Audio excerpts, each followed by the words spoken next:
అధ్యక్ష, అందరికీ నా యొక్క ధన్యవాదాలు తెలియజేస్తున్నాను. మీ ద్వారా తోటి సహచార సభ్యులందరికీ కూడా నేను హృదయపూర్వక ధన్యవాదాలు తెలియజేస్తున్నాను. ఈ సభలో ఇప్పటి వరకు కొత్త వాళ్ళు 50 పైబడి కొత్త సభ్యులం ఇక్కడికి వచ్చాం. నేను కూడా మొదటిసారి ఎన్నికైనాం. రాజకీయాలకు కొత్త కాదు, కానీ ఈ అసెంబ్లీకి శాసనసభకు మాత్రం కొత్తవాన్నే. కానీ సీనియర్ శాసనసభ్యులు, మంత్రులుగా చేసినటువంటి వ్యక్తులు కానీ, 4-5 సార్లు గెలిచినటువంటి వ్యక్తులు కానీ, పార్లమెంట్లో కానీ లేదా ఎమ్మెల్సీలో ఉన్నటువంటి వ్యక్తులు కానీ మాకు మీరు సూచనిస్తూ గౌరవంగా ముందుకు ఎలా తీసుకెళ్ళాలి సభని, రేపు ప్రజలకు ఎలాంటి సమాచారం ఇవ్వాలని చెప్పి నేర్పిస్తారనే ఆలోచనతోని మేము 50 మందిని ఇక్కడికి కొత్తగా ఎన్నికై వచ్చిన వ్యక్తులకు ఈ విషయాలు చూస్తూ ఉంటే చాలా ఇబ్బందిగా ఉంది. సరే, సీనియర్ శాసనసభ్యులకు వారి ఆలోచన మేరకే వదిలేస్తూ 1 మినిట్ ఇప్పుడు వెంకటరామరెడ్డి గారు 1 మినిట్. ఇప్పటిదాకా శ్రీ జగదీశ్వర్ రెడ్డి గారు మాట్లాడిన వ్యాఖ్యలన్నింటినీ రికార్డుల నుంచి తొలగిస్తున్నాను, ప్లీజ్. కరెంటు విషయంలో కోట్ల రూపాయలు పెట్టారు. అంకెల గారెడ్ ఉండొచ్చు, లేకుంటే నిజమైన సంఖ్య ఉండొచ్చు. ఇప్పటి వరకు ఎవరు అభివృద్ధి చేశారు, ఎవరు చేశారంటే భూమికి ఎవరు ముగ్గుపోయలేదండి. ఒకరు చేసుకుంటూ వస్తుంటే దాని తద్వారా వచ్చిన ప్రభుత్వాలు దానికి ఇంకా మంచి చేయాలనే ఆలోచనతోనే ప్రయత్నం చేస్తూ ఉంటారు. దాంట్లో కొన్ని తప్పులు జరగచ్చు, లేదంటే తప్పు కావాలని చేస్తే దాని మీద ఎంక్వైరీలు వేయచ్చు, అవన్నీ చూసుకోవచ్చు. దానికి కమిషన్లు కానీ జ్యుడిషియరీ కానీ ఉందనేది నా అభిప్రాయం. ఇకపోతే ఎన్ని వేల కోట్లు పెట్టినామన్న కన్నా సామాన్య రైతు, సామాన్య ప్రజలు ఆలోచించేది మాత్రం వారికి అందుబాటులోకి వచ్చినటువంటి విద్యుత్ కానీ వారికి కావలసినటువంటి సౌకర్యాల మీద ఆలోచిస్తారు. ఇవాళ రైతులకు కావలసినటువంటి కరెంటు కంబాలు కానీ, కాసారాలు కానీ, బొక్కలు కానీ, అక్కడ ఉన్నటువంటి మెల్టెడ్ వైర్ కావచ్చు, లేకపోతే క్రాస్డ్ పోల్ కావచ్చు, లేకపోతే బ్రేకుడ్ పోల్స్ కావచ్చు, ఐరన్ పోల్స్ కావచ్చు, లక్స్లు కావచ్చు, అక్కడ ఉన్నటువంటి చేంజర్లు కావచ్చు, జంపర్లు కావచ్చు, లేదా అక్కడ ఉన్నటువంటి 16 kV కానీ, 32 kV కానీ, 60 kV కానీ, 100 kV ట్రాన్స్ఫార్మర్స్ ఏవైతే అవసరం ఉన్నాయని రైతులు అడుగుతున్నారో, ఎలక్ట్రిసిటీ చుట్టూరా తిరుగుతున్నారో వాళ్ళందరికీ కూడా కావలసిన సౌకర్యాలు అందట్లేదు. జిల్లాలు ఏర్పాటు చేసింది కానీ అక్కడ ఎలక్ట్రిసిటీ డిపోలను ఏర్పాటు చేయలేదు. ఉమ్మడి జిల్లాల్లోనే ఎలక్ట్రిసిటీ డిపోలు ఉన్నాయి. అక్కడి నుంచి డిస్పోజ్ కావాల్సిన మెటీరియల్ కోసము ఏ జిల్లాలనైతే ఉందో అక్కడి వారు తీసుకుపోతున్నారు, కానీ ఆ జిల్లా నుంచి విడిపోయినటువంటి జిల్లాకు మాత్రం అది అసౌకర్యంగా ఉందనేది ఎనర్జీ మినిస్టర్ గారు, ముఖ్యమంత్రి గారు గుర్తించాలనేది కోరుకుంటున్నాను.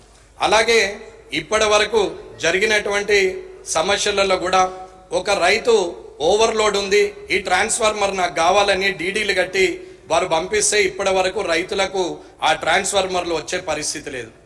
ఎక్కడైతే 30 మీటర్లు దాటి ఉన్న డొమెస్టిక్లో 40 మీటర్లు ఉన్నా కానీ అక్కడ ఎలక్ట్రిసిటీ పోల్ ఇవ్వమని అంటే 30 మీటర్లు దాటిందని చెప్పి ఒక్క ఇల్లు ఉన్నా కానీ దానికి వేలల్లో బిల్లులు చేస్తూ ఎస్టిమేషన్లు చేస్తున్నటువంటి ఎలక్ట్రిసిటీ విద్యుత్ శాఖ ఉన్నది అనేది ఒకసారి గమనించాలి. ఇలాంటి పరిస్థితుల్లో రైతు కానీ డొమెస్టిక్లో ఉన్నటువంటి వ్యక్తులు అందరూ కూడా ఇబ్బందులు పడుతున్నారనేది ఒకసారి ఆలోచించాలి. ఇకపోతే మాజీ మంత్రి గారు జగదీశ్వర్ రెడ్డి గారు అన్నట్టు, లేకపోతే అధికారంలో ఉన్నటువంటి మంత్రులు అన్నట్టు కానీ ఇవాళ ప్లాట్లు వచ్చినాక వైర్లు పోయినాయి కాదు, వైర్లు పోయిన తర్వాత ప్లాట్లు వచ్చినాయని మాట్లాడుతున్నారు. అన్న, ఇండ్లు కట్టుకున్నటువంటి వ్యక్తికి ఇంటి మీదకి వెళ్ళి వైర్లు పోయే ముందు అది ప్రభుత్వ భూమా, అది లేకపోతే ప్రైవేటు భూమా, అక్కడ ప్లాట్లు ఉన్నాయా, డొమెస్టిక్ హౌసెస్ ఉన్నాయా, అక్కడి నుంచి రేపు పొద్దున రానున్నటువంటి భవిష్యత్తులో అక్కడ ఇండ్లు ఏర్పడతాయని చూసుకోకుండా వైర్లు వేసేసి ఇవాళ వైర్ షిఫ్టింగ్ కావాలంటే కూడా ఇబ్బంది పెట్టే పరిస్థితి వచ్చింది.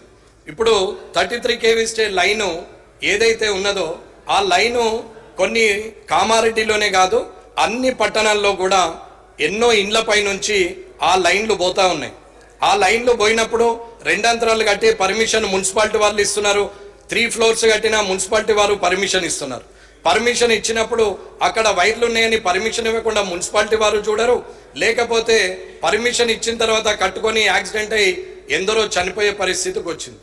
ఇది చాలా ఆలోచించాల్సిన విషయం.